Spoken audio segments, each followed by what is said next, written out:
Hello students, आज हम द्वितीय आंग्ल मराठा युद्ध के बारे में चर्चा करेंगे।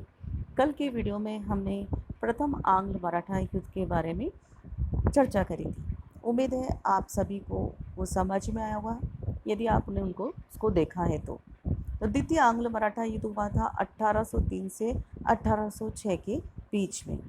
देखें, आज हम द्वितीय आंग्ल मराठा युद्ध में क्या पढ़ते हैं।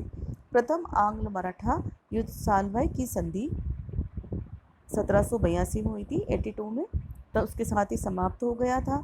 और सालभाई की संधि के बाद ये दोनों पक्षों में 20 वर्ष तक जो है शांति बनी रही। फिर 1803 में पुनः दोनों के मध्य द्वितीय आंग्ल मराठा युद्ध आरंभ हो गया। ये सब हमने प्रथम युद्ध, जब प्रथम आंग्ल मराठा युद्ध समाप्त हुआ था उसमें हमने पढ़ा था कि 20 वर्ष तक दोनों पक्षों के मध्य शांति बनी रही। लेकिन ऐसे क्या कारण रहे जो पुनः 20 वर्ष बाद पुनः दोनों के मध्य संघर्ष का कारण बने। तो पहला पॉइंट हम इसमें उठाएंगे, फ्रांसीसी भय एवं अंग्रेजों की महत्वाकांक्षा। हमेशा से हमने देखा अंग्रेजों की महत्वाकांक्षा। प्रथम आंग्ल मराठा युद्ध में भी हमने देखा था कि अंग्रेजों की महत्वाकांक्षा ही इस युद्ध का कारण बनी थी।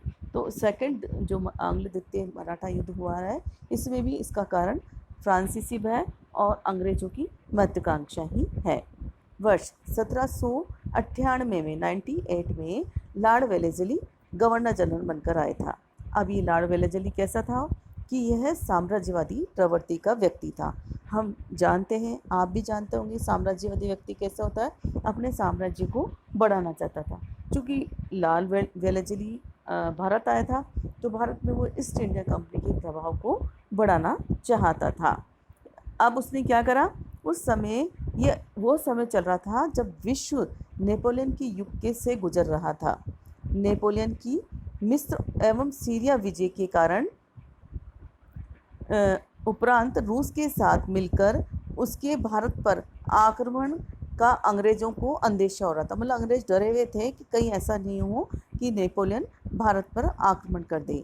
इसके अलावा मैसूर में टीपू सुल्तान तथा हैदराबाद के निज़ाम ने फ्रांसीसियों से आक्रामक एवं रक्षात्मक संधि कर ली थी।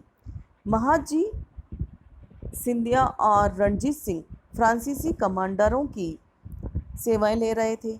अतः फ्रांसीसी भय से बचने के लिए वेलेस्ली ने भारतीय राजाओं के विवादों में मध्यस्थता करने और अंततः उन्हें पूर्णतः EIC मतलब ईस्ट इंडिया कंपनी पर निर्भर बना लेने का निर्णय लिया।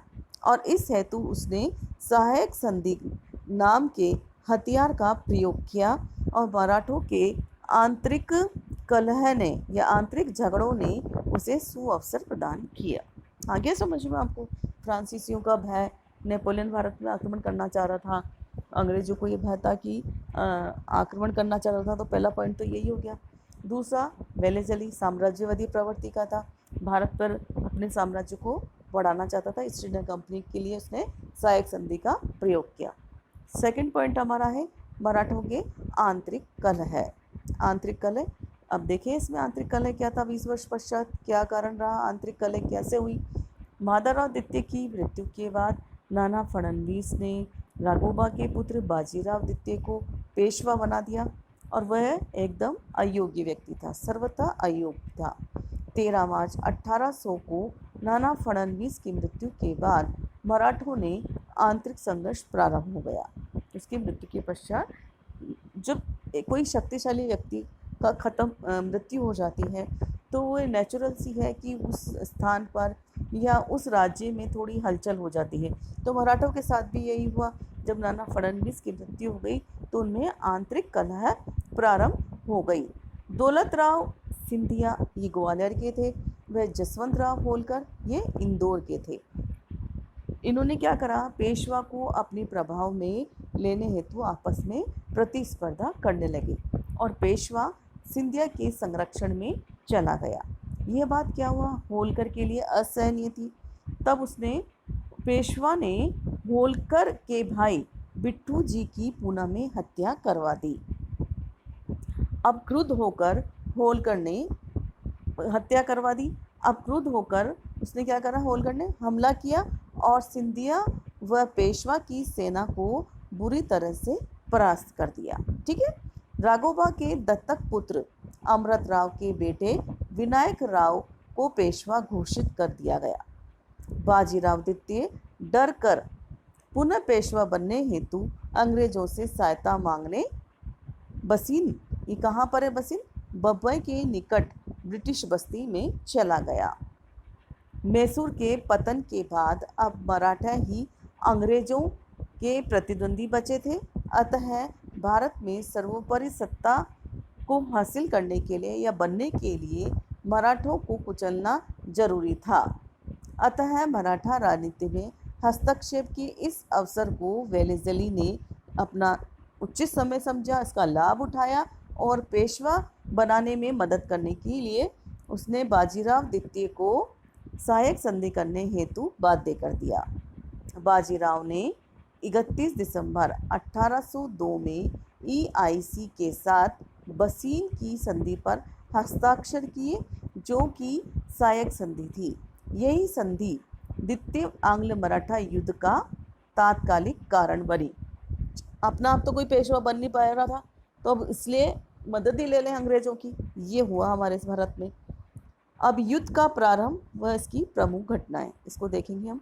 बसीन की संधि के बाद मई जून 1803 में ब्रिटिश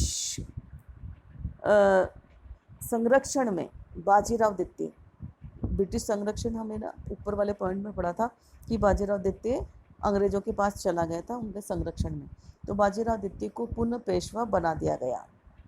किंतु मराठा सरदारों के लिए बसीन की संधि जो थी एक अपमानजनक थी, राष्ट्रीय अपमान थी। अतः भोसले व सिंधिया ने एक होकर अंग्रेजों को ललकारा। गायकवाड़ व होलकर अलग अलग रहे।